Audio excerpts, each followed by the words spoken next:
I'm Shirlaine from TSC Tuition, and today I'll be talking about creative options for the golden age.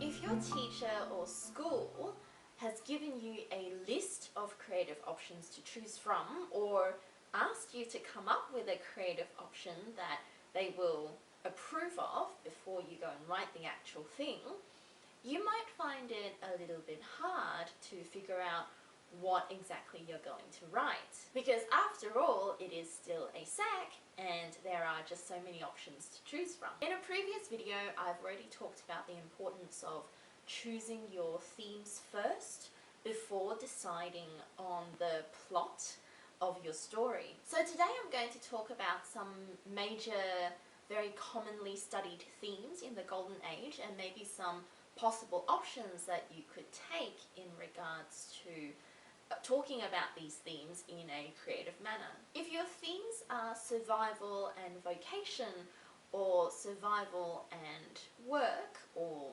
finding meaning in one's life, I think there are a number of approaches you can take to this theme. A really easy one, I think, would be to rewrite certain events in the novel from one of the nurse's perspectives. So for example, instead of Frank talking about his survival, maybe one of the nurses can talk about what she's observed in him and the other children. Or I think another really good different perspective to take would be Ida's perspective through both the Holocaust and Frank's experience at the home. And interwoven with that, you can also talk about her emotional survival or not survival, depending on how you interpret her character. If your chosen themes are growing up or the loss of innocence, I think what could be a really good option for this set of themes is to fill in the silence between Frank leaving the home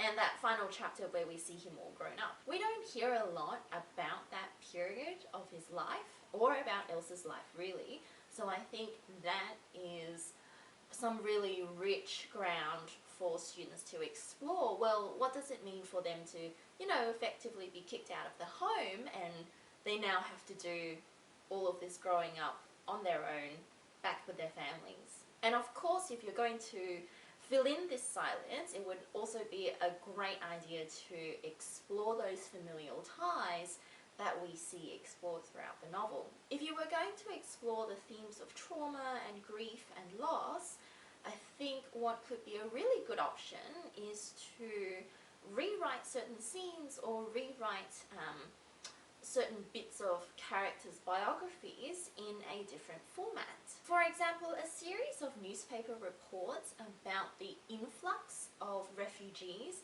into Western Australia could be a really good option to explore in a really different way the losses and trauma that these people have endured upon reaching Australian shores. There could be interviews with certain refugees, and there could be factual reports of the numbers that are coming in, what's going to happen to them, where are they being settled, what is the government doing. There could even be like a later piece down the line, where are they now, kind of human interest piece that details the growth that they have experienced since arriving in Australia. Whatever option you choose, I must stress the importance of choosing the theme first before going on to choose the format of your creative response.